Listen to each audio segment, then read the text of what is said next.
The Wisconsin Badgers signed 9 recruits for next season. 2 current and 1 former Badger are playing in the World Junior Championships in Alberta, and the Badgers finally know their second half schedule. I'm Brian Posick. Stay tuned. Associate head coach Mark Osiecki joins us next on the Badger Hockey Digest.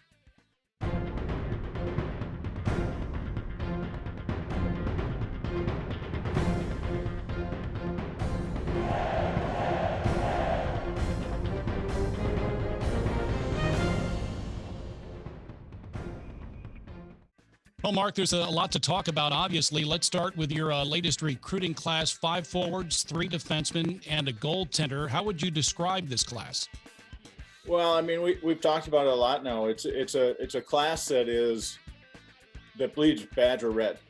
You've got 5 kids that are from the state that understand what Badger hockey is all about. And the other kids that are mixed in with those 5 really understand what Badger hockey is all about.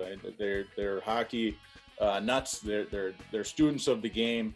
But you look at the mix of this group. You've got some young kids coming in that are true freshmen, and then we've purposely tried to have some players that are coming in that are going to be older, and that helps balance our maturity level coming in as the freshmen this year. You see the impact this year with a player like Sam Stang.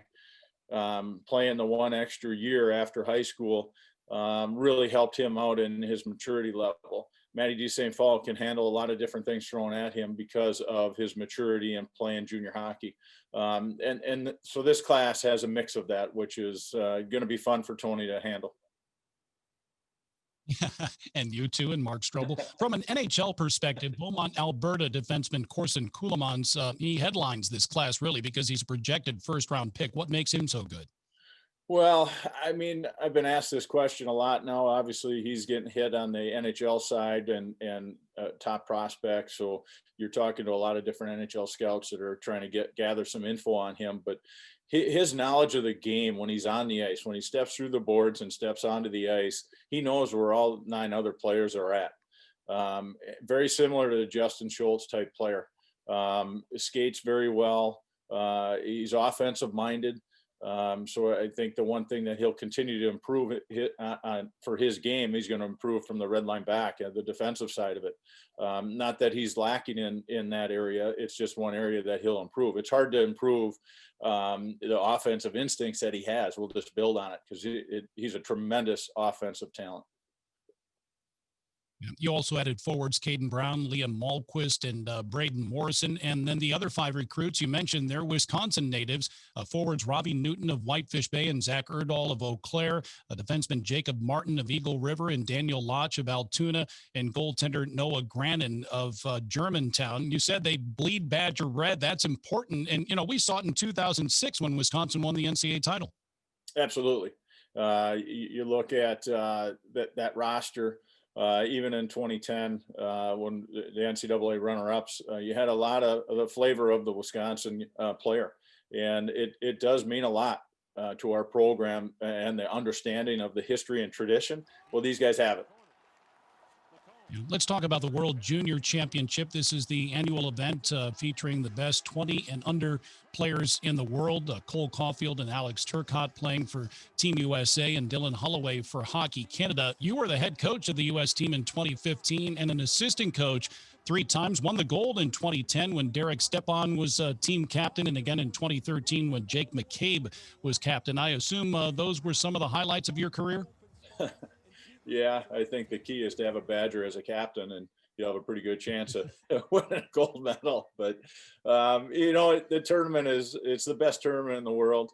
It's just the age where the guys are, the way they're going in there and they're leaving it all on the ice every single game, and the pure excitement for it and the history and tradition of it.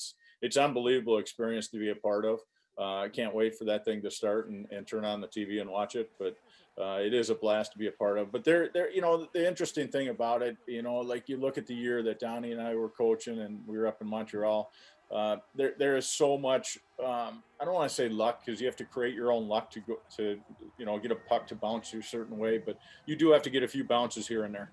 You really do. And a lot of it depends on the crossover and then how that matchup goes. But it is an interesting tournament, and it's a blast to be a part of. And because of your experiences, Mark, what do you think the key ingredient or ingredients are to have a successful run in the World Junior Tournament? Depth. It's all about depth. Obviously, the number one thing is going to be goaltending. It's everywhere.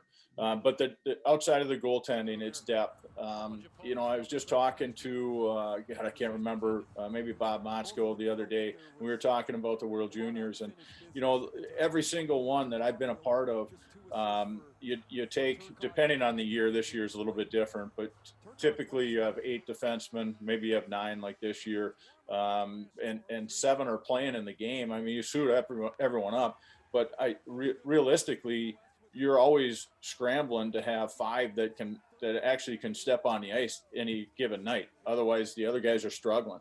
And it was amazing to me. I'll use a kid that's playing the NHL right now, Nick Leddy. Outstanding hockey player, person, teammate, everything across the board. He struggled a couple games and he couldn't go on the ice, but you had to have somebody else that could step up.